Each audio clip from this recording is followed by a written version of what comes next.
मुंबई में ऑफिस के केबिन में बैठे विजय जी यूट्यूब पर अपने हॉरर चैनल की प्रोग्रेस देख रहे थे। प्रोग्रेस वैसे तो काफी अच्छी थी, मगर कंपैरेटिवली बढ़ने के बजाय थोड़ी कम हो गई थी। चिंतित हो उन्होंने अपने चैनल की स्टोरी राइटर विनीता को फोन लगाया। विनीता जी, वैसे तो स्टोरी बहुत अच्छी है, मगर व्यू थोड़े कम आ रहे हैं, हमें कुछ सोचना पड़ेगा। आपकी बात तो सही है, मैं अपनी तरफ से और इम्प्रूव करने की कोशिश करती हूँ।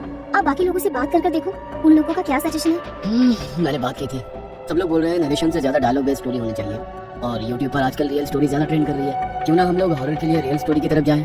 Real story? हाँ, रियल स्टोरी, जैसे भानगढ़, फूलधारा या फिर पुणे का शनिवार वाड़ा। आप शनिवार वाड़ा पर कोई स्टोरी लिखिए ना। शनिवार वाड़ा के बारे में कुछ कुछ सुना तो है, मगर ज्यादा कुछ नहीं पता है। आप गूगल पर उसकी स्टोरी सर्च कर लीजिए, या फिर बेहतर यही रहेगा कि आप खुद शनिवार वाड़ा जाकर देखिए, लोगों से मिलिए, फिर स्टोरी लिखना। स्टोरी काल्पनिक नहीं, मुझे रियल चाहिए। ठीक है, मैं शनिवार वाड़ा के बारे में कुछ प्लान करती हूँ। इस शनिवार को पूर्णिमा है, कहा जाता है कि पूर्णिमा के दिन वहाँ पर जाने की मनाही होती है। क्यों ना इस वीकेंड आप वहाँ चले जाओ। विजय जी से बात करने के बाद विनीता अपनी स्टोरी की तैयारी करने के लिए लग जाती है। सबसे पहले वो गूगल पर शनिवार वाड़ा के बारे में जानकारी निकालने लगती है। शनिवार वाड़ा का निर्माण पेशवा बाजीराव प्रथम ने करवाया था। वो मराठा साम्राज्य छत्रपति शाहू महाराज के अधीन एक सेनापति थे। गूगल से और भी सारी जानकारी लेकर विनीता अपने कलीग श्रद्धा के साथ मुंबई से पुणे के लिए निकल गई। विनीता, मैंने सुना है शनिवार वाड़ा बनने के 85 सालों तक पेशवा का अधिकार रहा था, मगर उसके बाद फिर अंग्रेजों ने अधिकार जमा लिया। हाँ, सही सुना है। क्या वहाँ पर सच में कोई आत्मा रहती है? हाँ, अगर गूगल की मानो तो वहाँ पर 18 वर्षीय नारायण राव की आत्मा है, जो हर पूनम को मदद के लिए आवाज लगाती है। कई लोगों ने उसकी आवाज सुनने का दावा किया है। पूनम, वो तो आज ही है। इसका मतलब यदि लोगों की कही हुई बात सच होगी, तो सच में हमारा सामना नारायण राव की आत्मा से होगा। आत्मा से सामना होगा या नहीं वो तो नहीं पता, मगर इतना जरूर पता है कि वो महल अपने अंदर कई सारे रहस्यों को छुपाए हुए है। कई लोगों ने नारायण राव के आखिरी शब्दों को सुना है। आखिरी शब्द? सिंहासन की लड़ाई में किसी ने धोखे से नारायण राव को मार दिया था। नारायण राव खुद को बचाने के लिए अपने काका को बुला रहे थे। उनके आखिरी शब्द थे, काका भला बचाओ। कहा जाता है आज भी कई लोगों ने पूर्णिमा की रात को नारायण राव की आवाज को सुना है। मतलब नारायण राव की आत्मा खुद को मिले धोखे के कारण भटक रही है। हाँ, शायद। इस महल के बारे में एक और कहानी है। 1828 में इस महल में भयंकर आग लगी थी, जो 7 दिनों तक जलती रही थी। उस आग के कारण महल का बहुत सा हिस्सा प्रभावित हो गया था, मगर आज तक उस आग के लगने के बारे में कुछ पता नहीं चला। शनिवार वाड़ा के बारे में जितना सुना था, ये तो उससे भी ज्यादा रहस्यमय लग रहा है। वो तो वहीं जाकर पता लगेगा। दोनों बातें करते करते शनिवार वाड़ा तक पहुँच चुकी थी। उस महल की खूबसूरती आज भी बरकरार है। ये देख दोनों हैरान थी। इस महल को बनाने वाले कारीगरों का जवाब नहीं, आज भी कितना खूबसूरत लग रहा है। श्रद्धा, अपना कैमरा रेडी रखो, कुछ लोगों के इंटरव्यू लेंगे और पूरे महल की रिकॉर्डिंग करेंगे, ताकि ब्लॉग बनाने में कोई भी दिक्कत ना हो। और हाँ, एक बात का विशेष ध्यान रखना, हम लोगों को रात होने के पहले यहाँ से निकलना है। दोनों बातें करती हुई शनिवार वाड़ा महल के भीतर दाखिल हो गई। श्रद्धा महल को रिकॉर्ड कर रही थी और विनीता लोगों से बातें करते हुए जरूरी बातें अपनी डायरी में नोट करती जा रही थी। श्रद्धा रिकॉर्डिंग करते हुए महल के पुराने हिस्से में आ गई थी, जो जलने के बाद थोड़ा सा नष्ट हो गया था। वहाँ पर श्रद्धा को कोई परछाई नजर आ रही थी। श्रद्धा सम्मोहित हो रिकॉर्डिंग करते हुए उस परछाई के पीछे पीछे जाने लगी। वहाँ पर उस समय कोई भी नहीं था। श्रद्धा को अपना होश नहीं था। तभी उसे अपने कंधे पर किसी के हाथ के होने का एहसास हुआ, जो बहुत गर्म था। वह तेजी से चीखती हुई पलटी तो सामने विनीता खड़ी थी। क्या हुआ? यहाँ अकेले क्या कर रही हो? वो वहाँ पर देखो। वहाँ पर क्या?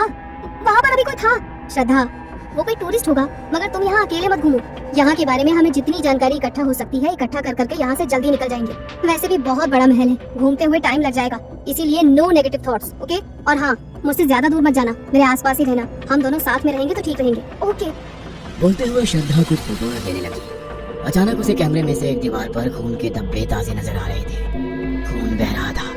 कैमरा हटाकर जैसे ही उसने दीवार की तरफ देखने लगी, तो वहाँ पर कोई धब्बा नहीं था। श्रद्धा को लगा कि ये उसके मन का वहम होगा, मगर फिर भी वो तुरंत विनीता के पास जाकर खड़ी हो गई। विनीता किसी से बात कर रही थी। तभी श्रद्धा को विनीता के पीछे एक मराठा सैनिक नजर आने लगा। वो अपनी लाल आंखों से श्रद्धा की तरफ ही घूम रहा था। श्रद्धा डर के मारे पीछे की तरफ हटने लगी और वो पीछे हटते हुए एक दीवार से जाकर टकरा गई। दीवार एक गुप्त कमरे का दरवाजा था। श्रद्धा उस दीवार से कमरे के भीतर दाखिल हो गई। कमरे में चारों ओर अंधेरा था। उसे बाहर निकलने का कोई रास्ता नजर नहीं आ रहा था। वो वहीं से विनीता को आवाज देने लगी। विनीता, कहाँ हो तुम? Please help me Vinita. इस तरफ कुछ देर बाद विनीता को श्रद्धा का ध्यान आया, तो वो वहाँ पर नहीं थी। विनीता उसका फोन ट्राई करने लगी, मगर फोन नॉट रीचेबल था। अब ये श्रद्धा कहाँ चली गई?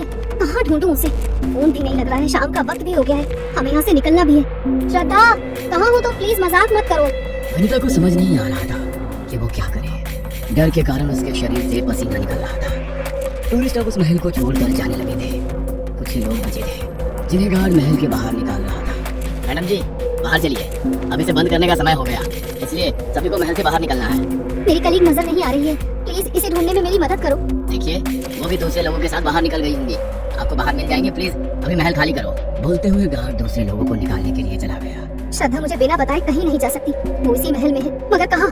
मुझे उसे ढूंढना होगा। एक तरफ विनीता श्रद्धा को ढूंढ रही थी, दूसरी तरफ श्रद्धा कमरे से बाहर निकलने का रास्ता ढूंढ रही थी, मगर अंधेरे में उसे कुछ भी समझ में नहीं आ रहा था। वो चलते हुए दूसरे कमरे में पहुंच गई, जहाँ पर लगभग 18 वर्षीय बालक मराठा सैनिकों की वेशभूषा में खड़ा था। पास ही एक बुजुर्ग राघोबा खड़े थे।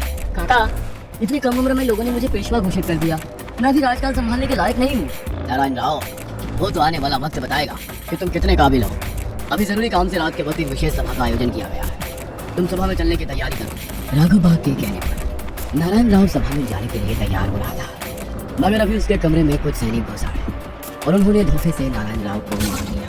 काका, मला बचाओ। हाँ नारायण, मैं आता हूँ, कहकर वो आगे बढ़े और अपनी कमर से एक कटारी निकालकर उन्होंने नारायण राव के पेट में डाल दी। भाई साहब के मरने के बाद पेशवाई मुझे मिलनी थी, मगर उनके छोटे बेटे को मिल गई, मगर अभी खानदान में कोई नहीं बचा है। आज से मराठा साम्राज्य का पेशवा मैं हूँ, राघोबा। नारायण जो दर्द के कारण बेसुध था, राघोबा की बात सुनकर गुस्से में बोला, आपने इस महल, इस पेशवाई के लिए मुझे मारा है, मगर मेरे बाद अब सिंहासन पर कोई नहीं बैठेगा। कहते हुए नारायण राव की मौत हो गई। आज पूर्णिमा की रात पूरा इतिहास खुद को दोहरा रहा था। उस इतिहास की साक्षी बनी श्रद्धा की हालत खराब थी। तभी उसे अपने कंधे पर किसी के हाथ का एहसास हुआ। उसे लगा विनीता होगी। विनीता, देखा तुमने जो कुछ भी अभी यहाँ पर हुआ? हाँ? कहते हुए वो जैसे ही पलटी, सामने नारायण राव खड़ा था। मैंने कहा था ना, इस महल में कोई नहीं रुक सकता, मगर अब तुम सब सारी सच्चाई जान चुकी हो, तुम्हें ये सारी सच्चाई लोगों को बतानी होगी। कहते हुए नारायण राव से अदृश्य हो गया। महल के बाहर खड़ी विनीता सुबह होने का इंतजार कर रही थी ताकि श्रद्धा को ढूंढ सके। सुबह सिक्योरिटी के बाहर मना करने के बावजूद विनीता पूरे महल में श्रद्धा को ढूंढ रही थी। महल के आखिरी कोने में उसे श्रद्धा बेहोश मिली। थैंक गॉड श्रद्धा, तुम सही सलामत हो, मैं डर गई थी। कहते हुए वो श्रद्धा को होश में लाने की कोशिश करने लगी। होश में आने के बाद श्रद्धा के चेहरे पर डर साफ नजर आ रहा था।